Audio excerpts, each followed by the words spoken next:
Seja muito bem-vindo ao Café Virtual. Que bom estarmos juntos aqui para aprendermos um pouco mais da preciosa Palavra de Deus. Hoje o tema é Edificando uma Grande Obra. Para isso, eu gostaria de estar trabalhando no livro de Neemias. A história desse homem é fascinante.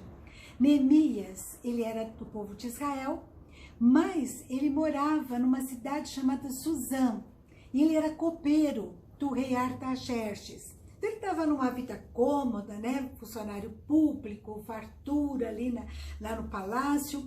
Só que Neemias, ele fica sabendo que o povo dele, o povo de Israel, que morava a 1.600 quilômetros de distância, estava passando por uma situação de penúria, uma situação tão difícil, né? Jerusalém destruída, e ele fica tão angustiado no seu coração, apesar de não conhecer as pessoas, né? Eram parentes, mas não era do seu povo, mas ele não os conhecia pessoalmente. Então, ele fica tão angustiado que ele começa a chorar, começa a clamar a Deus, a jejuar, e o seu semblante fica triste. E o rei nunca tinha visto ele assim triste, e diz que o rei fica curioso e pergunta para ele. E ele, com muito temor, conta para o rei o que está entristecendo. E o rei autoriza que ele vá para Jerusalém, que ele vá até Jerusalém para ajudar o seu povo. Então, Neemias, ele vai para Jerusalém. A sua meta é trazer um ânimo, reedificar as muralhas de Jerusalém, trazer uma identidade para aquele povo, né? Proteção também. E ele vai, só que ele encontra opositores, conta que várias pessoas começam a questioná-lo. Mas Neemias, ele reúne o povo e ele diz assim para o povo, em Neemias capítulo 2, versículo 17. Vocês estão vendo a miséria em que estamos, Jerusalém assolada, suas portas queimadas. Vinde, pois, reedifiquemos os muros de Jerusalém e deixemos de ser o próprio vergonha. E ele conta para aquele povo um testemunho de como a boa mão de Deus estava com ele. E o povo ouve Neemias e de uma forma positiva e responde: disponhamos-nos e edifiquemos, e fortaleceram as mãos para a obra. Que coisa linda! Mas eles começam a ser ameaçados, a oposição. A oposição, e no capítulo 4, né, versículo 9, Neemias fala assim: porém nós oramos ao nosso Deus e como proteção pusemos guarda contra eles de dia e de noite. Nós oramos ao Senhor e estamos fazendo a nossa parte, né? No versículo 17, com uma das mãos fazemos a obra e com a outra nós seguramos a arma. E ele então anima o povo, mesmo com a oposição, a lutar pelo seu povo, a lutar pela família. No capítulo 4, de 14, ele diz assim: não tenha medo, lembra de Deus, ele é tremendo, ele é grande, e vamos pelejar pelos vossos filhos, pelas vossas filhas, vamos pelejar pelos vossos irmãos, pela vossa mulher, pela vossa casa. Neemias fala: vamos lutar pela nossa família. Que exemplo para todos nós, né? Que a gente possa lutar pela nossa família, com oração, com arma, fazendo o que está diante da nossa força, né? Não com arma, com revólver, mas com armas, né? Espirituais, com trabalho, com força, com dignidade, né? E é muito interessante. E Neemias, então, ele recebe um recado de Sanballat, de Gesem, para ir conversar com eles. E Neemias fala assim: não posso ir, não. Eu não posso ir. Capítulo 6 de Neemias, versículo 3. Porque eu estou fazendo uma grande obra. Eu não vou me distrair, não. Eu tenho que ter foco. Eu aprendo tanto com Neemias. Uma das coisas que eu aprendo com Neemias, que eu não posso me dispersar. Eu tenho que ter foco, eu tenho que ter meta. Eu tenho que ir à luta, né? E Neemias, então, me ensina a ter metas, a ter objetivos, né?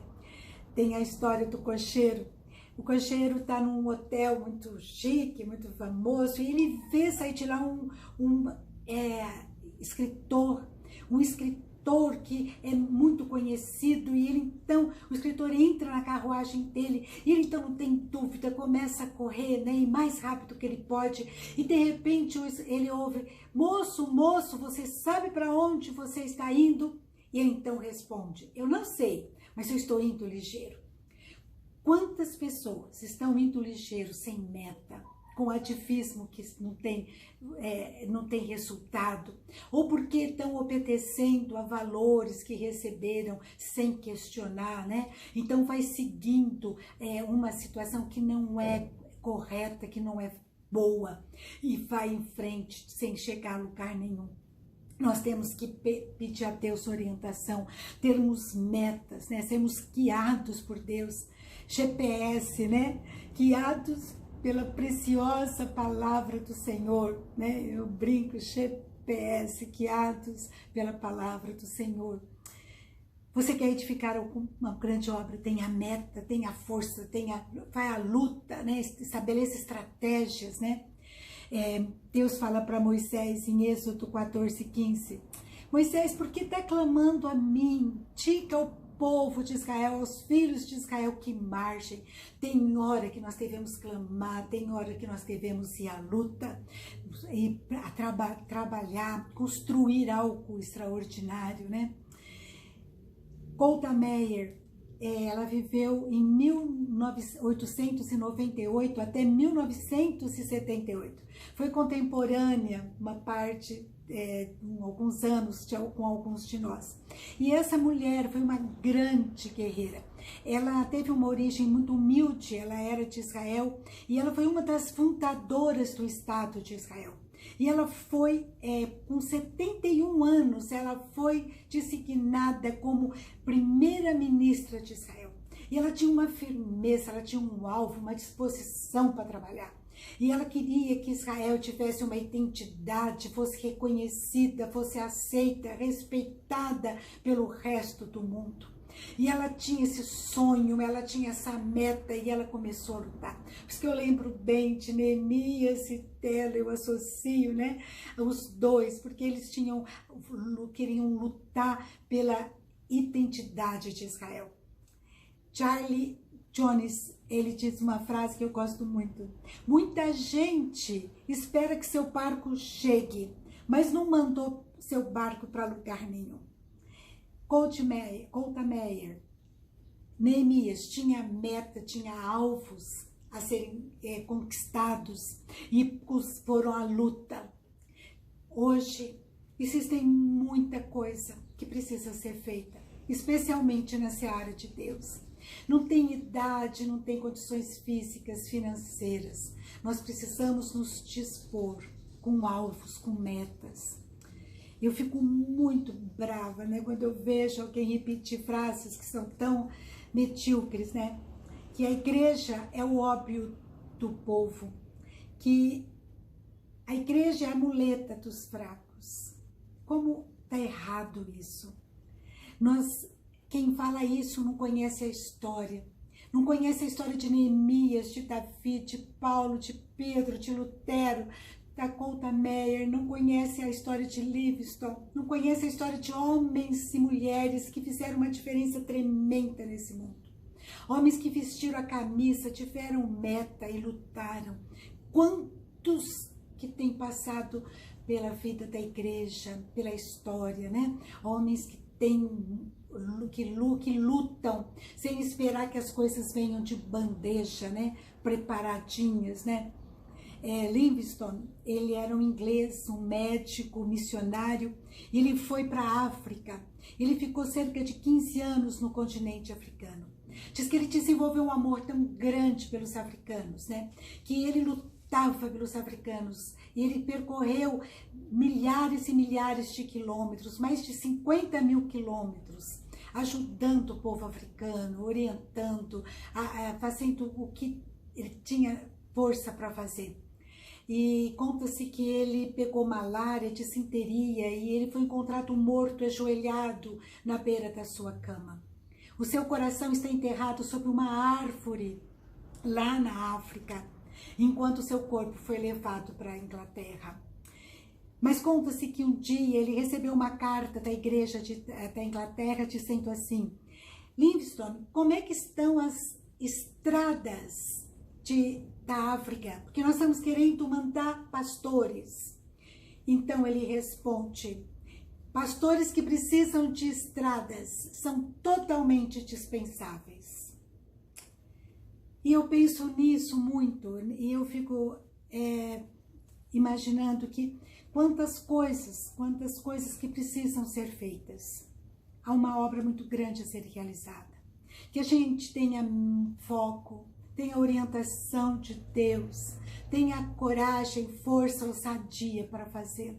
Para se dispor nas mãos de Deus e falar: eis-me aqui, Senhor, envia-me a mim, me usa para a tua obra.